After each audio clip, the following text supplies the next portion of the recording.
This video is for somebody who knows what I'm talking about. 2017 Honda Pilot, uh, emission problems. Well, I was told it had the emission problems, but they were fixed. And here's what I have. Bank 2, sensor 1.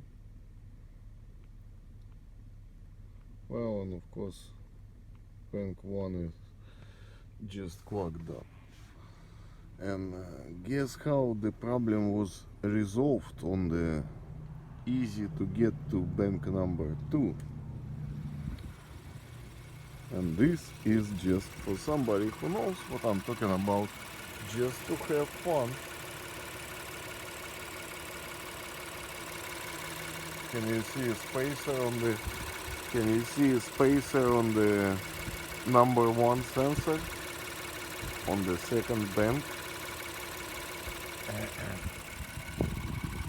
Oh, that's great.